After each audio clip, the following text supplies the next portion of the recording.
let's get started. Matchup of the ages. So if you don't recall, we choose two movies with the same critic scores, right? So what happens is I actually start this thing off and I choose the old movie because it's age before beauty. And then Cameron puts some crazy algorithm together and says, find me a movie that has the same critic score of this old movie that Tony picks, but we want something from completely different generations, right? So this episode, oh man, I'm so pumped about talking about A Night in Casablanca because I chose this for you, Cameron, because you told me you had not seen a Marx Brothers movie, and this was a great first step. This right here. So let me just break some things down for you. Because Thanks. I want to give you some facts. Sam, I'm going to give these facts to you too. Sam already knows. He might know it. He might know all of these things. Maybe. He has a podcast on movies. He does. And he actually had the Marx Brothers I did. on. Even Zeppo. Wow. Zeppo does not get on much. Zeppo is not in this movie. He doesn't get around much. But this film in 1946, it's their highest grossing film of all their 13 films. Oh, wow. So this film grossed $2.7 million, and the budget was approximately $800,000 to $850,000. I love the three Marx Brothers, Groucho, Chico, and Harpo, because they all have different talents. They all have different things that they bring, and we're going to talk about that in the movie.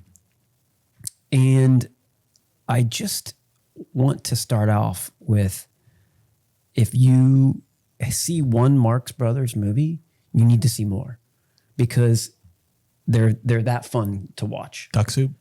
Duck Soup's obviously tremendous. Now, I watched this movie again with the family.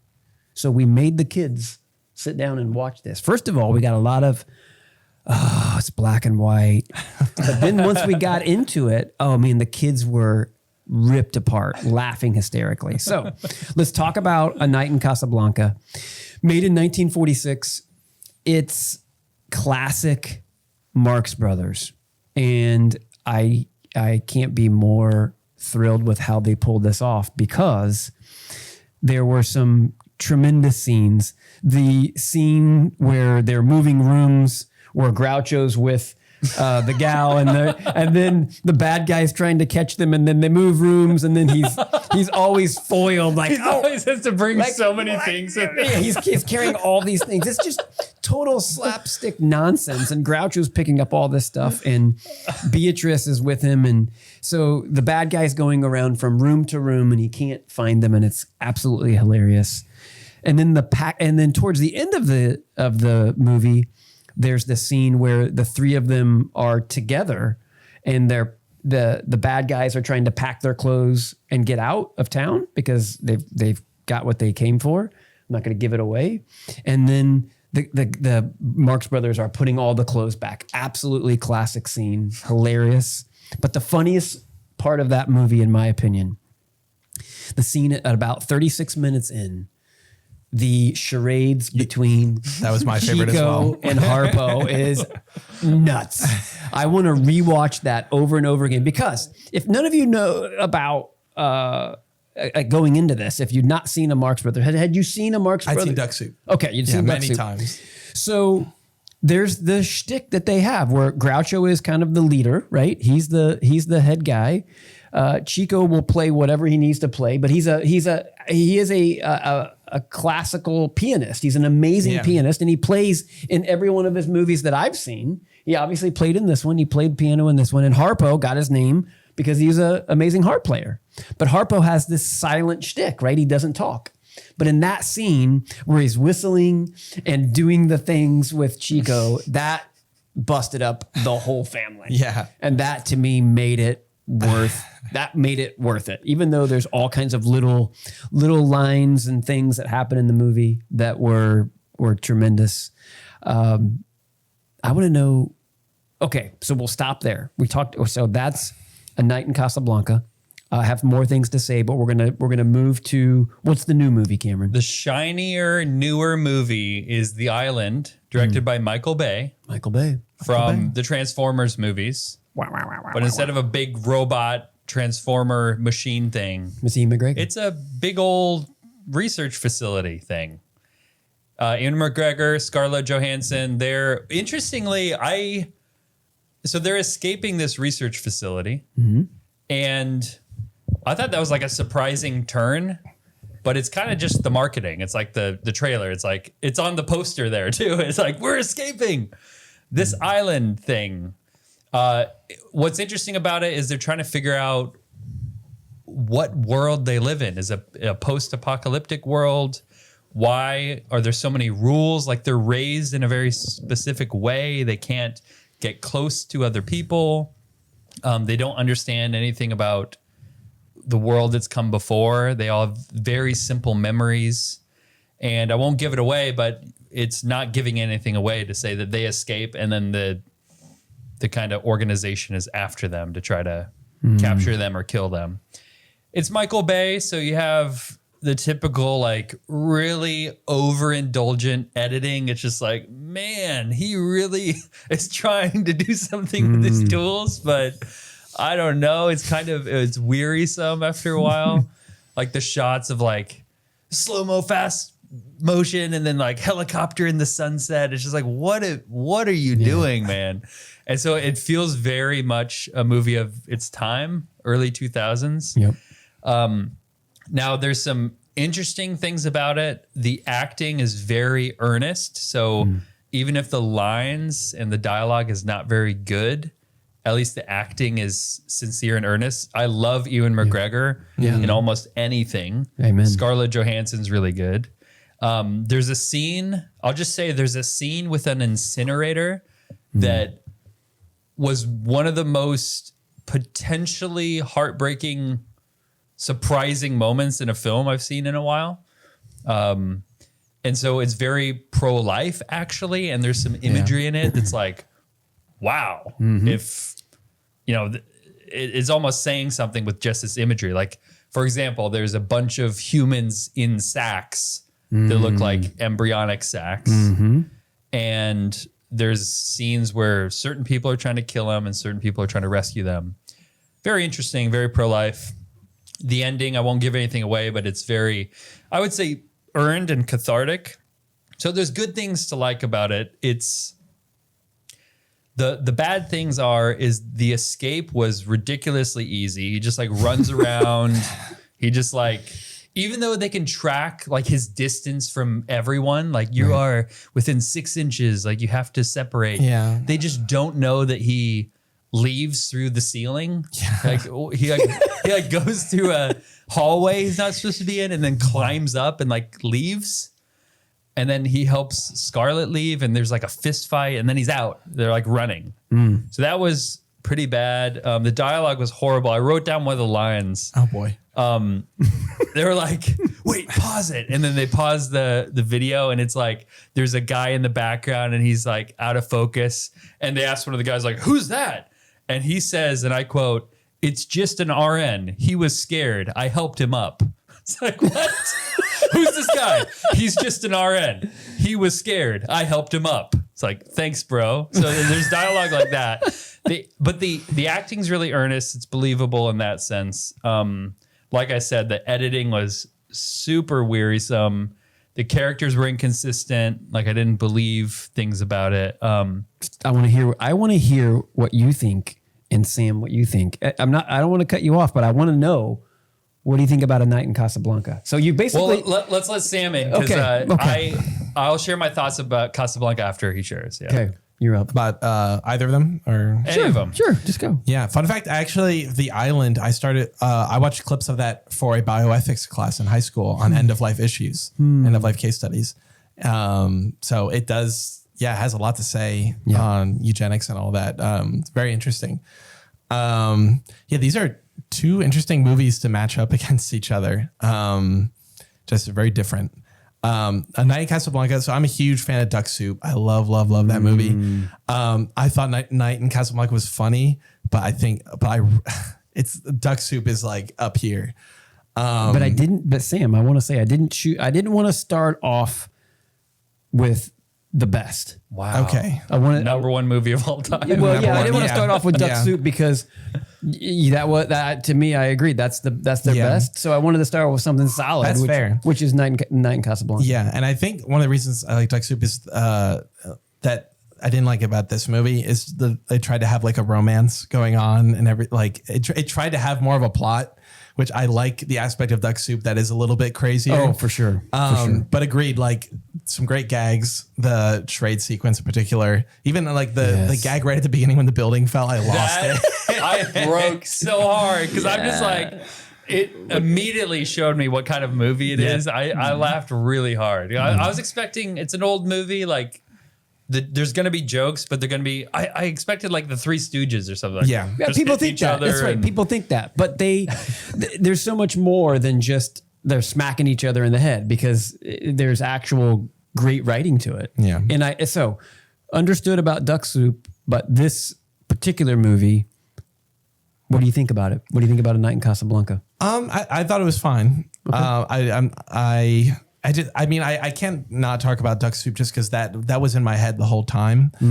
I find it interesting that I think Duck Soup was a pre-Code movie, and this one was Marx Brothers after the Code comes in. So you Hays have Code. Yeah, Hays Code. So you have a lot more like, okay, we need to insert this we need to make this a pro like American movie to rally this what 1948. This is so 46. It's after 46. So this is right after the war. So it's Yeah. definitely an anti. Yeah. The bad guy was a Nazi, and they have to make it very clear.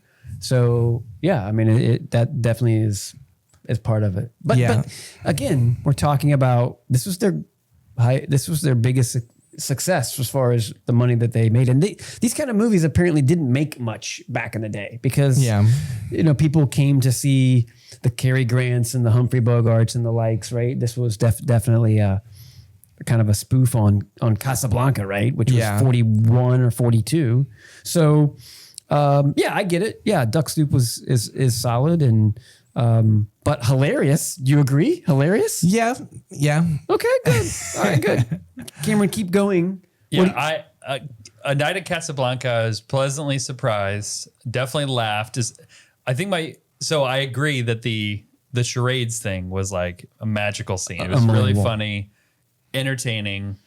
I think the funniest things though were just Groucho's lines. Yes. His Always the best. one-liner, just like so self-deprecating, sardonic, just like, oh my gosh, hilarious. So many of them. I know, it's like not you can't just keep up. 5 or 6, And but you could rewatch it just for that. Just be like, give me those lines. Absolutely. Give me those lines. Absolutely. So it's just like a comedy routine that you can watch. This movie suffers from what a lot of movies I've seen now in this decade of just bad editing and pacing for things. Like the way it gets in and out of scenes is very clumsy. It's just like quickly fade out, or like they're like talking and they lower the dialogue and then move on. It's not always the case, but there was some rough edges to it. The fighting, I don't know if it was trying to be humorous in every aspect, but it was really badly choreographed. fighting. Are we talking about sword fighting, I guess? Not the sword fighting. There was like a tussle that happened. That's part of the movie, though. It wasn't. No, it's not like- supposed to be clean. That's a part of No, what it's they like, did. I'm gonna hit you in the head, but you didn't really hit me in the head. It's just like but looks. the whole bad. movie is goofy, and that to me they played that perfectly because that's the kind of movie that it was. It wasn't supposed to be masterfully choreographed or edited. Well, actually, so the scene that I think worked that had that clumsy fighting was the pilot. He kept knocking out the pilot.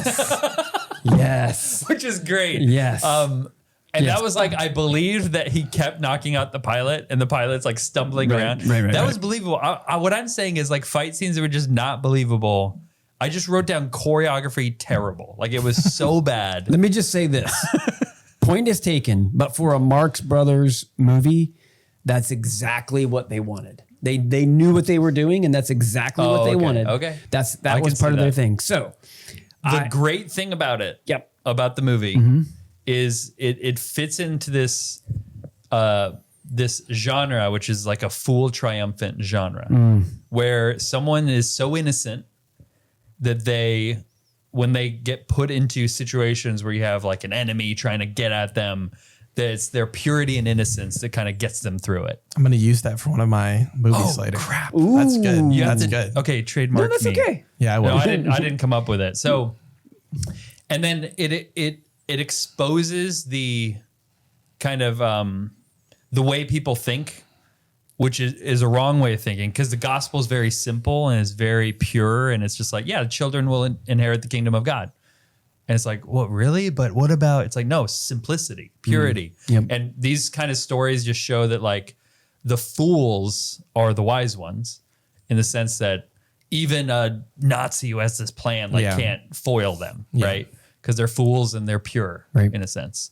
That's the great thing about it. That's a good point. Thank you. And then the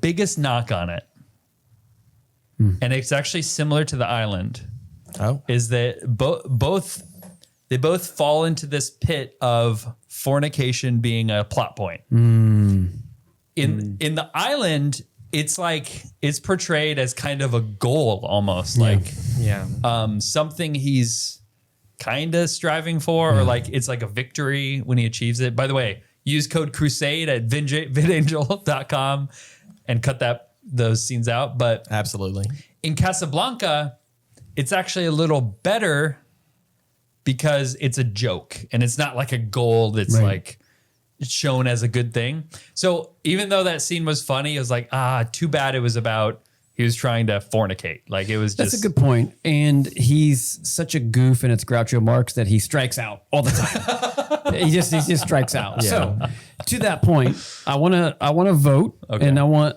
Sam to go first. Man, this is hard. Because The Island, The Island surprised me. I think I liked it more than I thought I would, but I don't know if I'd watch it again, or at least maybe not for a while. Where at Night in Casablanca, I just kept on it just suffered in comparison to the duck soup for me. But I would watch at least certain scenes from that again. Give me a vote. So I think A Night in Casablanca. That's what I'm talking about. Cameron? A Night in Casablanca with a bullet. The Island is actually probably a bad movie. I would agree. And it is a sweep. A Night in Casablanca wins. And it's hilarious. And I'm looking forward to watching it again. And what I would like all of you who are watching this episode to do is I want you to go to moviecrusade.com and sign up for all of the updates that we'll be having come to you. And if you go to moviecrusade.com and sign up with your email, with your money, whatever you want to give us, we will send you a PDF as soon as you sign up of a letter that Groucho Marx wrote to Warner Brothers Studio because they threatened legal action against the Marx Brothers for using the city Casablanca in the name of their film because they had done Casablanca with Humphrey Bogart in 1941. So they were threatening legal action. Groucho's letter, his response in this letter to them is classic. It's amazing. And we're going to send it to you when you go to moviecrusade.com and sign up. So old wins. That makes me feel really good. Public schools are out of control and homeschooling isn't for everyone. But what about Catholic schools? Even many Catholic schools are drifting away from the faith. Is your Catholic school one of them? The next generation is at risk of forgetting their Catholic tradition and losing their faith. That's why we love the work of the St. John Henry Newman Institute. They help revitalize Catholic schools. They train leaders, give grants for schools in need, and build roadmaps to help schools transform their curriculums. The John Henry Newman Institute is the guide that Catholic schools need, and it's simple. At jhni.org, schools go through a simple application and assessment process and receive a tailored transformation plan so that their Catholic school can embrace tradition and teach the fullness of the faith. Whether you work at a Catholic school or just drop your child off there, make sure your school joins the John Henry Newman Institute network so that you can get peace of mind knowing that your Catholic school is really fully Catholic. Learn more and join us at jhni.org, accelerating the renewal of Catholic education. That's jhni.org, jhni.org. If you liked that clip, which I'm sure you did, then check out our other clips. And don't forget to go into the comments section and hype this bad boy. Don't make me get fat cardinal. Hype it now.